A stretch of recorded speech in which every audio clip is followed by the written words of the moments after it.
Good morning po. Hello po. Hello po, good morning. Ipalab ko lang yung miss, yung Ma'am, sa iniyo plaka ko lang kung yung ano na, kung concern ko naitawag nyo na sa main kahapon. office. Motorseed Montalban branch po ba ito? Moto Trade?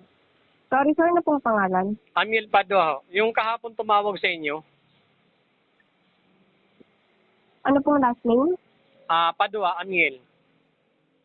Padua Aminiel. Oh, kasi yung nakausap ko kahapon, manager yata yun eh.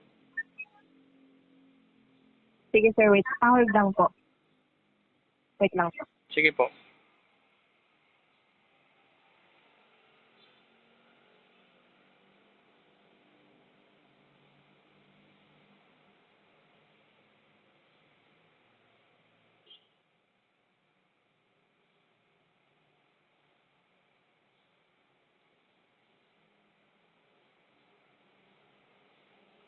Hello po, anong year po yung ano yung sir, yung unit niyo?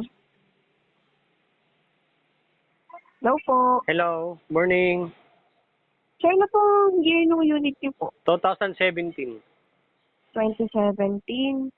Yan po ba yung naka-register sa ano, sir? Yun yung po nakaresto sa Bicol, sa Region 5. Gusto ko lang malaman kasi tumatakbo po yung araw, nandun yung plaka sa Region 5. Natrace na po ng LTO. Opo. Nagtataka nga yung regional ng LTO.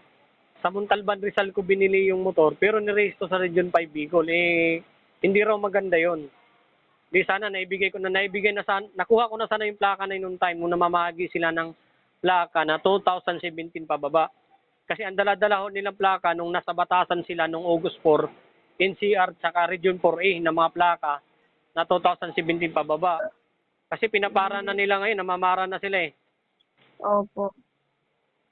Sige, sir, bali, itatawag po namin yun sa head office po. Kasi yung naka-assign niya yun sa plaka, umalis lang po saglit.